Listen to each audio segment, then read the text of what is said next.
పచ్చని పల్లెల్లో మద్యం చిచ్చు పెడుతోంది. మద్యం మత్తులో యువత పెడదోవ పడుతోంది.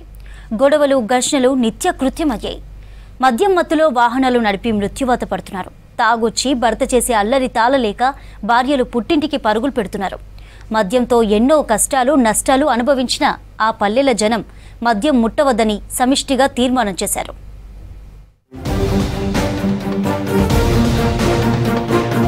కామారెడ్డి జిల్లాలోని పలు పల్లెలు మద్యపాన నిషేధం వైపు అడుగులు వేస్తున్నాయి. కామారెడ్డి, ఎల్లారెడ్డి, బాన్సువాడ, జుక్కల్లో డజనుకు పైగా గ్రామాల్లో మద్యపాన నిషేధం అమలు చేస్తున్నారు ఆయా గ్రామస్తులు. మరోవైపు రాజంపేట మండలం కొండాపూర్, గుడితంద, శేర్శంకర్ తండా వాసులు మాత్రం అందరూ ఆశ్చర్యపోయేలా మద్యం అమ్మితే గ్రామ నడిబొడ్డున 7 చెప్పుదెబ్బలు కొట్టాలని తీర్మానించారు. పైగా 1,00,000 జరిమానా ఉంటుందని సమిష్టిగా నిర్ణయం తీసుకున్నారు.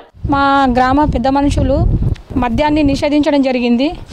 ఆ మద్యం తాగడం వల్ల విద్యార్థులు కానీ, పెద్ద మనుషులు కానీ, చదువుకునే విద్యార్థులు కానీ అందరూ వాళ్ళ మద్యాన్ని సేవించి వాళ్ళ జీవితాన్ని నాశనం చేసుకోవడం జరుగుతుంది.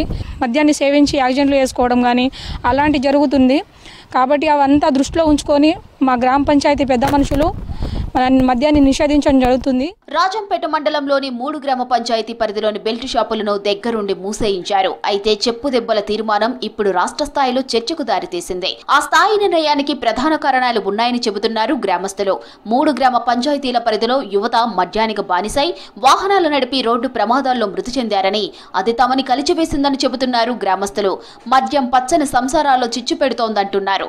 తాగి మరి వాళ్ళ లైఫ్ ఖరాబ్ చేసుకోవడం కానీ, 10th పిల్లలు కానీ వాళ్ళు కూడా డ్రింక్ చేయడం కానీ, పెద్దోళ్ళు కానీ ఇలా తాగి కూడా యాక్సిడెంట్ అవ్వడం కానీ మా ఊళ్ళో చాలా జరిగినాయి. ఎవరైనా తాగినా కానీ మా బెల్ట్ షాప్ ఎవరైనా తెలియకుండా అమ్మినా కానీ వాళ్ళకు ₹1,00,000 జరిమానా, 7 చెప్పులు దెబ్బలు కొట్టడం మా గ్రామ పంచాయతీ నిర్ణయం తీసుకోవడం జరిగింది. కొండాపూర్ పరిధిలోని 3 గ్రామాల్లో పెద్దలు, యువత, మహిళలు తీసుకున్న నిర్ణయంతో మద్యం అమ్మకాలు పూర్తిగా నిలిచిపోయాయి. గ్రామస్తుల సంచలన నిర్ణయంతో కొద్ది రోజులుగా ప్రశాంతత నెలకొందని చెబుతున్నారు గ్రామస్తులు.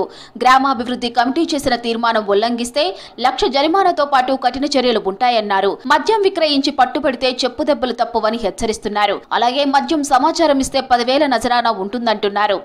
ఈ మధ్యనాసి ఇప్పుడు బండ్ల మీద కానీ యాక్సిడెంట్లు అక్కడక్కడ మొత్తం పాడైపోడు, జీవితం పాడు, వాళ్ళ పిల్లలు పాడు, వాళ్ళు చచ్చిపోతారు రోడ్ల మీద. వాళ్ళ భార్య పిల్లలు రోడ్ల మీద ఆడుకొని తినే టైం ఉంది ఇప్పుడు. అందుకోసం ఈ బంద్ చేసిన దానికి మంచి పని. అమ్మితే ₹1,00,000 జుర్మానా, 7 చెప్పులు దెబ్బలు కొట్టాల. కొండాపూర్ పరిధిలోని 3 గ్రామ పంచాయతీలు తీసుకున్న నిర్ణయం ఇప్పుడు రాష్ట్రంలోని ఎన్నో గ్రామాలకు స్ఫూర్తిగా నిలుస్తోంది.